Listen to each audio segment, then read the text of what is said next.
It is that time of the year. It is everyone's favorite video and also a great time to remind everyone that reviews are for readers. It's time to talk about my worst books of the year.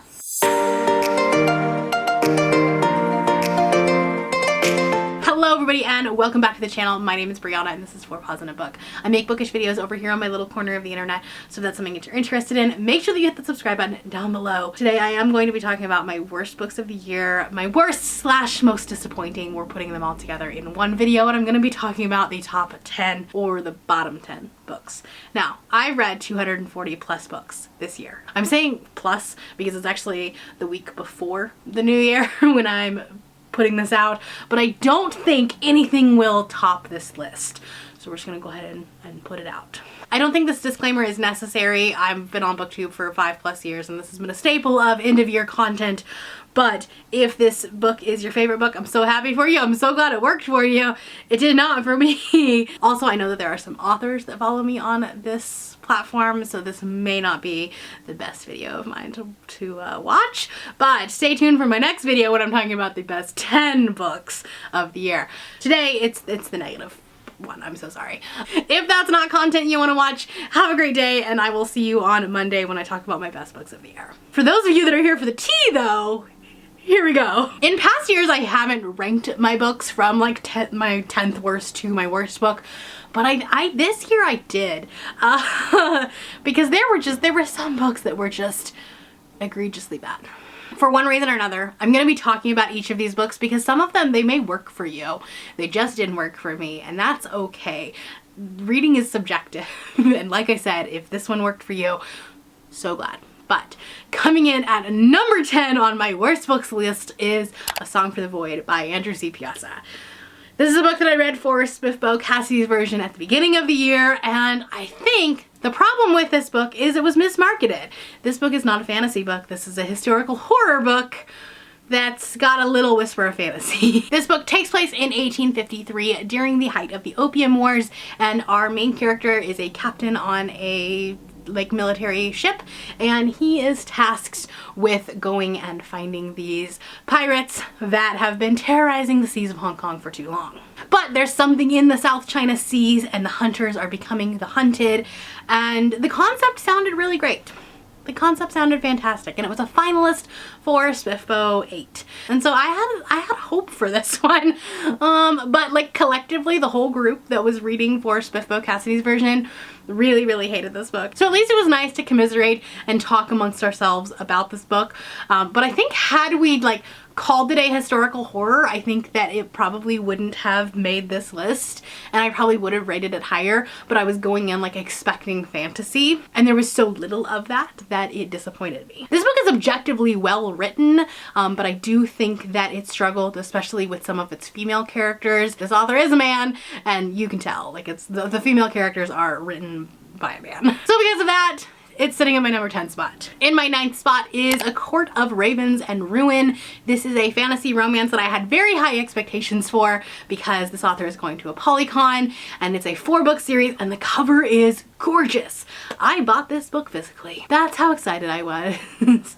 And it really disappointed me. This was one of my only 1-star reads of August, and it was definitely the worst book that I read in August. It was so disappointing. There was no fleshing out of any of the characters. The romance did not make sense. Now, this is a 4-book series, and so the first book really didn't have a ton of romance, and I think that also may have been an issue with me. This was the slowest of burns, but it felt like the author probably used to write YA and then tried to write an adult book, and her idea of aging up characters and making it adult is having the main character curse, and she cursed for the sake of being badass. There was no character development, there was no progression, there was nothing. There was nothing to this book. It fell so flat for me, and I think because I had high expectations of this book, that's why it's ending up on this disappointments list. But yeah, I unhauled it and I'm not going to be continuing the series, and she came off of my priority list for a Polycon. Coming in at number 8 is Sizzle Reel by Carolyn Greenwald, I believe. This is a queer coming of age story. I read it during Pride Month. I was really excited about it. This book was a hot mess. like hot mess express. We start out with this character who is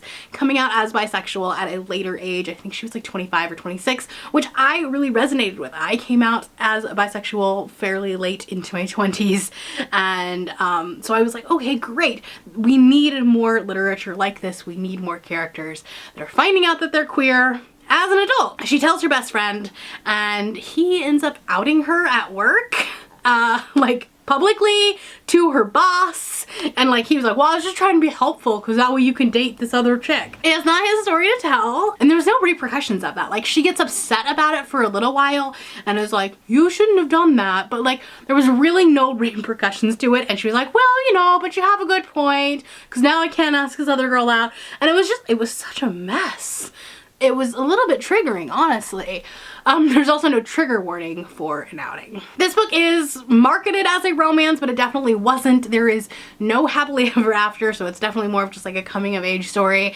And honestly, what little romance there was messy. It didn't make sense. Like, there was no logic to it.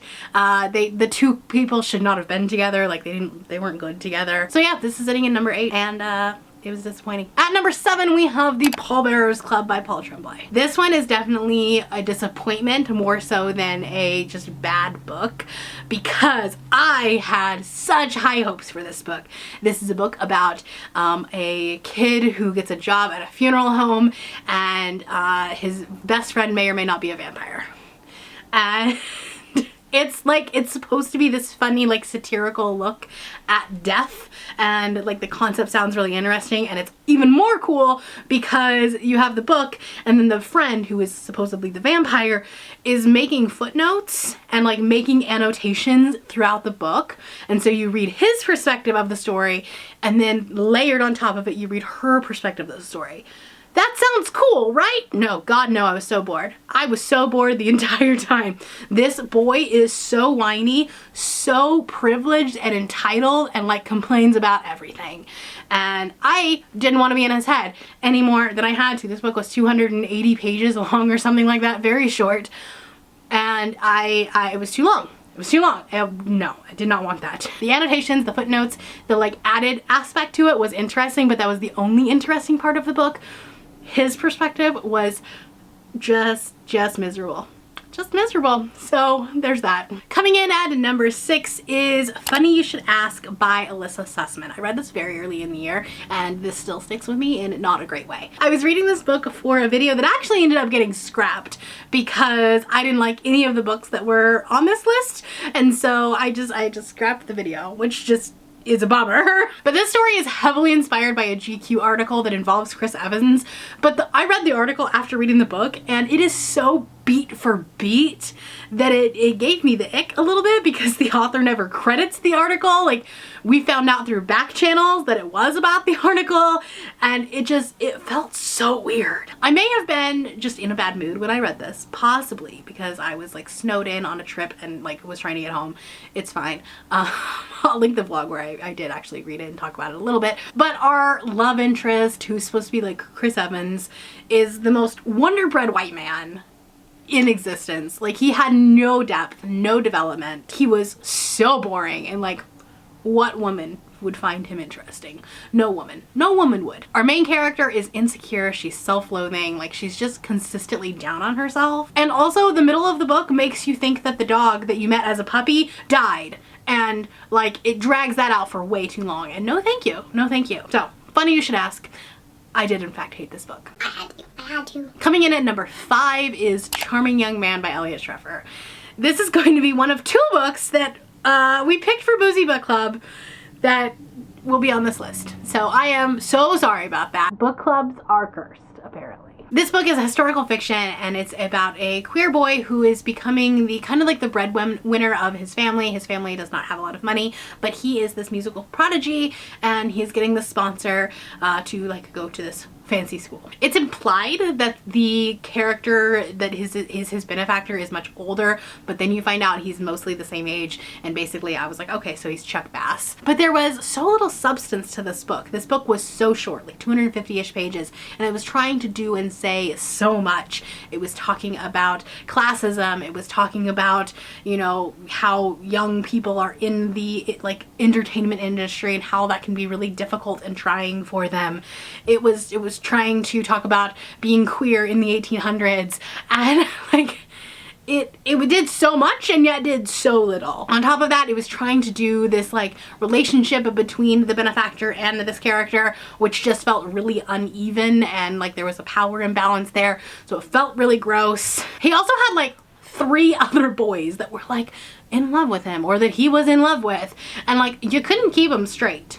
So anyway, I loved The Darkness Outside Us. It was actually one of my best books the year that I read it, and so this one is really, really disappointing book. At number 4, we have The Endgame by Riley Hart. This was another book that I was going to be reading for a Polycon. This author is going to a Polycon, so we didn't start out great with that priority list there. But this is a queer sports romance, and like football romance, but make it queer. Like that sounds like so many of my buzzwords. And unfortunately, this one was not it. When a seemingly straight woman writes queer romance, it's really hard to do well, and this one felt like it was fetishizing these men. It gave me the ick. Every single one of their smutty scenes, like, it just made me cringe. It just felt so wrong reading it. On top of that, like, the writing just did not work. The plot was so nonsensical. The characters were cardboard cutouts. They had absolutely no backstory. They had like a little bit of trauma, but then we just forgot about it and it didn't actually exist. These two characters should not be together. Like, should not have been. One of them is in the closet because he's in the NFL, so that kind of makes sense. And then another one is a senator who is out and proud. And so if the two were together in public, people would talk, right? Because it's 2 public figures. So like they shouldn't be together. And while the person who was out never like outright said like, oh, I wish that we could be in public or whatever, there were like some times where he would just like gaslight him, and it didn't feel right. They needed therapy. The boys need therapy. And because I read it, you have to now hear this line. One of the characters did say, I fell head over ass for you. And what the hell does that mean? Coming in at number 3 is probably my biggest disappointment of the year. I think I've probably said that a couple of times by now, but this one is the biggest disappointment of the year. And that is Sinner by Sierra Simone. This is the second book in the Priest series. We have Priest, Sinner, and Saint. Priest was fantastic. You might see it on the list later on this week. But Sinner was so bad. I read this during a 5-star predictions vlog, so if you want to check out my in-depth thoughts, you can. This book is about a woman who is going to go be a nun, and she's going to commit to the church. But before she commits, her mother superior, or the leader of whoever, she says that she needs to go and explore the world because she's had a very like sheltered life growing up, and she needs to like know what she's missing out on before she commits to it. So she goes to, I want to say it was her brother's best friend, who like she had a crush on for her whole life. And like brother's best friend usually works for me, right? Age gap usually works for me. But this book is completely in his POV, and that felt weird, okay? Because she is 18, I believe, and he is much older. And we are constantly told that again and again and again and again. And it's weird because like he like fixates on her being a virgin and her being young and baby-like, and like he infantilizes her, and it didn't work for me at all. And I was really, really disappointed, especially after loving Priest so much. This was a 5-star prediction for me, and it was not. It was like 1.5 stars. In my number 2 spot is Sorry Bro by Talib Bouskouni. This was also a Not Your Mom's Boozy book club pick, and it was a sapphic romance, so we were like, yes, this is gonna be fantastic. It was not. First off, I'm gonna say I'm not Armenian, and I did really appreciate the Armenian culture that was sprinkled in throughout the story. There were some really interesting conversations about the Armenian genocide and the politics behind that, so I do want to say I am in no way talking about those portions of the book when I'm talking about my criticisms. Also, thank you to Past Me for writing in-depth reviews on Goodreads, because I don't remember books that I read in February. So there's a lot of biphobia in this book, and it's never challenged. at all. The main character and the love interest do not belong together. They should not belong to, like, they should not be together. The love interest actually deserves better than the main character. The main character's kind of just a terrible person. There were family members that had like incorrect assumptions about what being bi was, and like the main character never challenges that, never like corrects the assumptions, and like it would have been an easy sentence to add. The main character flip-flops on her love interest faster than you flip a pancake, and it gave you whiplash. And the pacing of this book was so weird. I do believe it's a debut, so like that kind of makes sense, but the synopsis of the book takes place in the first 50 pages, and then for the rest of the book it drags so much. So this book definitely needed another round of editing. It needed some sensitivity readers. It was a mess. It was a mess. And I apologize for picking it for the book club. If you guys read it with us, I'm so sorry. My worst book of the year, I actually forgot that I read this year. I actually read it, I think, back in July, so it really wasn't that long ago, but I'm pretty sure I just like blocked it out of my memory. And that book is The Chaperone by M. Hendricks. I was so mad at this book when I read it. I actually I went back and watched my wrap up that month, and like, oh boy, I remembered things. I remembered all of them. This is probably the most underbaked book that you will ever read. It's like the author watched an episode of The Handmaid's Tale and then decided to write a YA book about it. The motivations of the characters make no sense. Usually when you have a dystopian story about like how women have lost all of their power and their agency, there's a reason behind it. There is usually a religious reason behind it. And this one didn't seem to have one that it explained. Ever. She's, for the most part, a normal teenager, except that she has to have this chaperone that goes with her, but she's still allowed to go to parties, and also the teenagers know how to ditch their chaperones really, really easily. And then also, like, there's a rape scene in it that the chaperone let happen. She's like, yeah, whatever. There's also a lot of confusion about the timeline and how much the older generation has bought into this new America. It happened post her parents being in college, but yet everything is so rooted in tradition and these laws, and it doesn't make sense because like it's not generational tradition or anything like that. Like the mother was fine. She went to school, she went to college, she had agency, but all of a sudden in this next generation, the mother was like, no, you can't do that. And that just didn't make any sense to me. Had we had some sort of backstory and some sort of like reasoning behind it, it could have made more sense, but like there was nothing. The plot of the story moved at breakneck speed.